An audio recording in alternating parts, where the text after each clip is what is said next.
नंद बाबा ने कहा कि देखो आजकल मैं जब से मैं जेल में था ना तो मैंने ज्योतिष अध्ययन किया है और मुझे पता है कि तुम्हारे गोकुल में उत्पात होने वाला है। इधर पूतना आई है।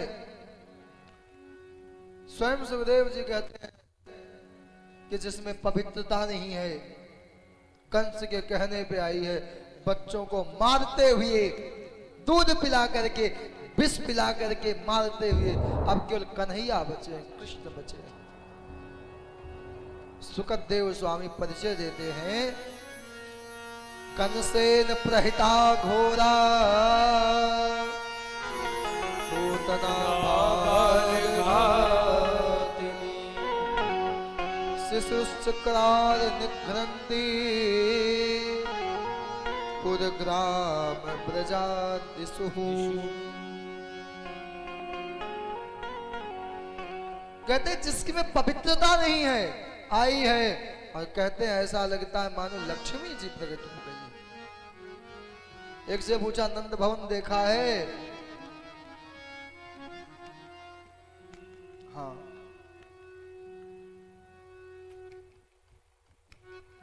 कौन हो? कहती मैं कन्हैया की मौसी हूं।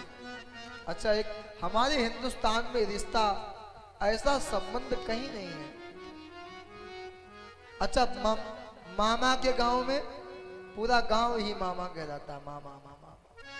जब कोई माँ के साथ जाओ, बेटा ये भी आपके मामा लगते हैं, ये भी मामा लगते हैं, ये फूफा के गांव में पूरा गांव ही फूफा फूफा। अच्छा, नमस्कार करते हुए थक जाते हैं। जीजा के पूरे गांव में सब लोग जीजा, चाहे एक ही बहन। ये संस्कार है। कहते कुछ बनाना हो तो हिंदुस्तान में आके सीखो, जहां की संस्कृति सभ्यता को मिटाने के लिए पूरा विश्व पीछे लगा है। हिंदुस्तान में दो ही चीज था, एक तो संस्कृति, दूसरा सभ्यता, और हम लोगों ने लुप्त कर दिया।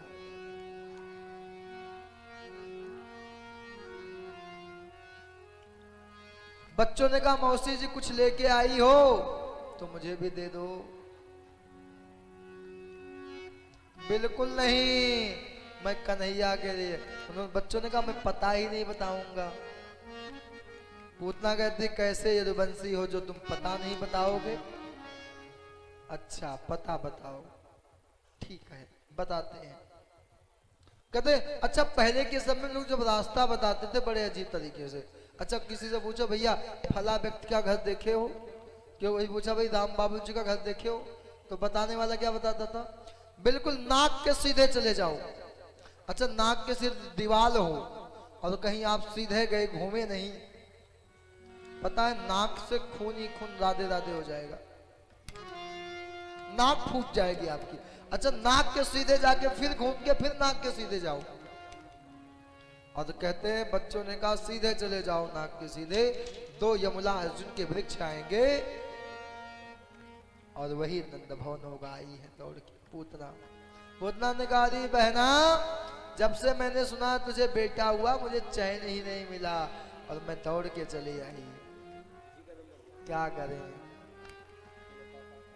अच्छा यशोदा जी ने कहा मेरी तो कोई सगी बहन है नहीं, ना चचेरी ना फुफेरी ना ममेरी, कोई बहन नहीं है, फिर भी आई है। और मैं कह दूं मेरी कोई बहन नहीं है तो नाराज हो जाएगी, इसलिए कहा ऐसा करो बहन आप घबराओ नहीं, आप कन्हैया को आशीर्वाद दे के आओ और हम आपके लिए नाश्ता की व्यवस्था करते हैं।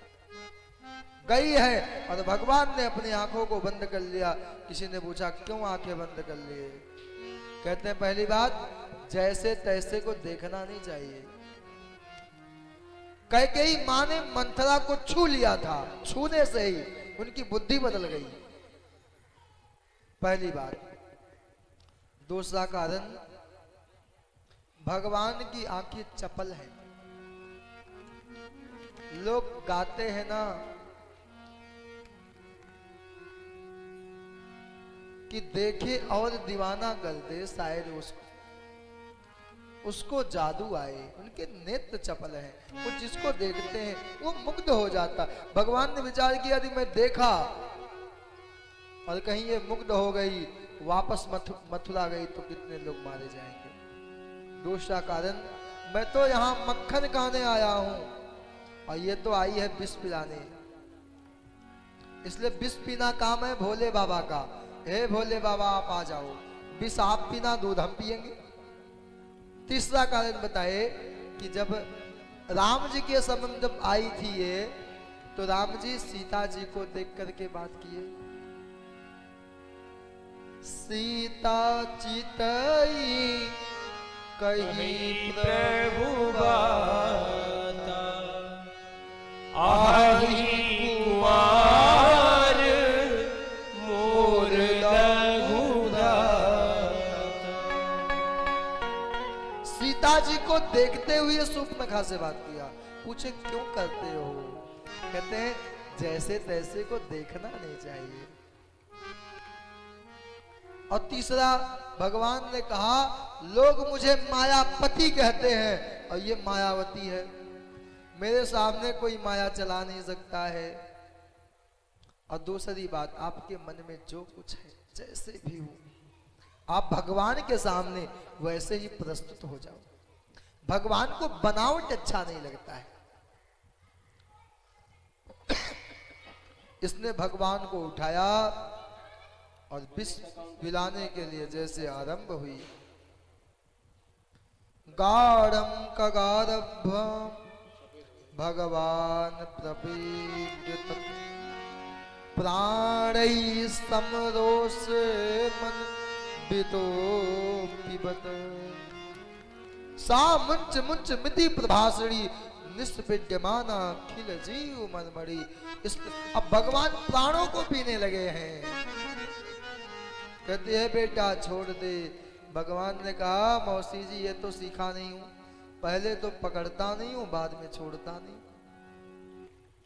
भगवान की एक आदत है, पहले तो भगवान किसी से प्रेम ना तो होने देते हैं, लेकिन यदि एक बार प्रेम हो गया दोबारा, चाहे दुनिया के लोग लाखों एक तरफ हो जाएं। इसलिए मीरा जी ने तो भी गाया क्या, मेरे तो गिरधर गोपाल दूसरो न कोई, मेरे तो गिरधर गोपाल, मेरे तो गिरधर गोपाल, दूसरो न कोई,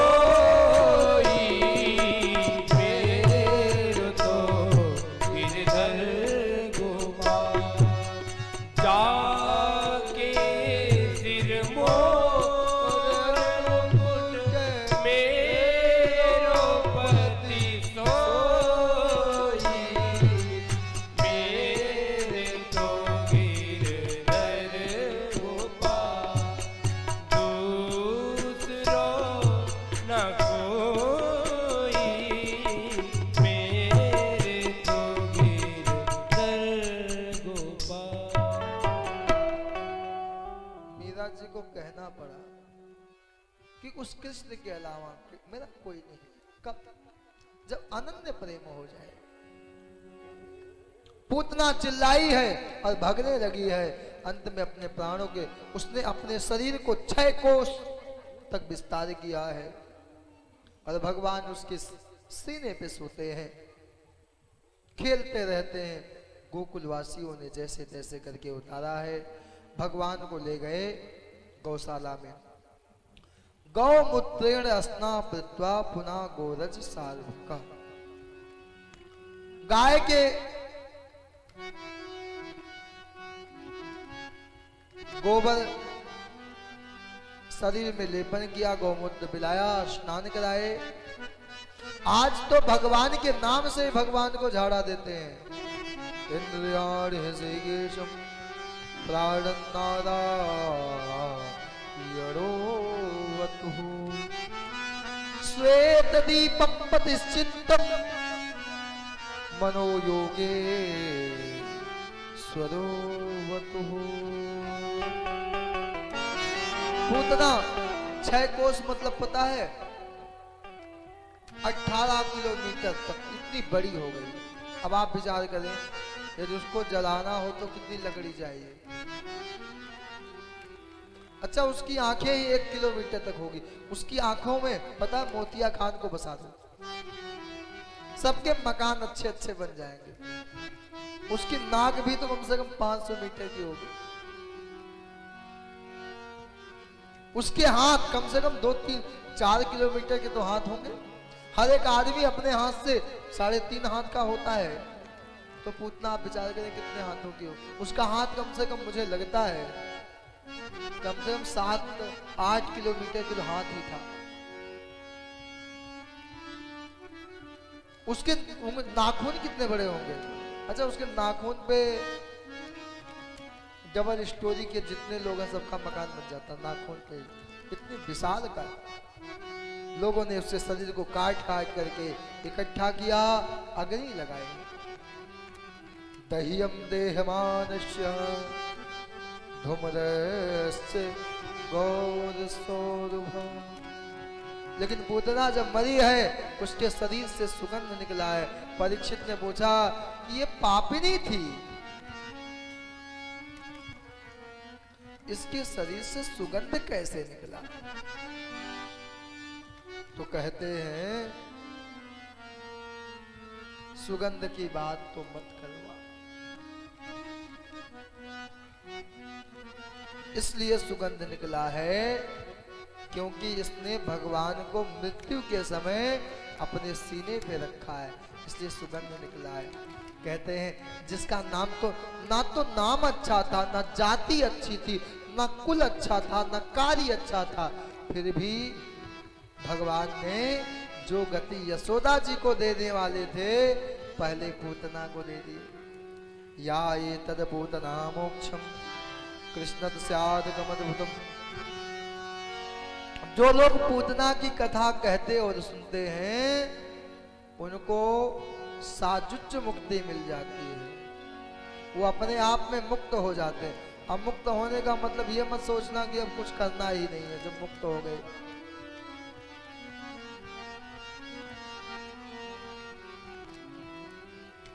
अच्छा, मुक्त हो गए तो कहते हैं क्या करना है अब, लेकिन नहीं,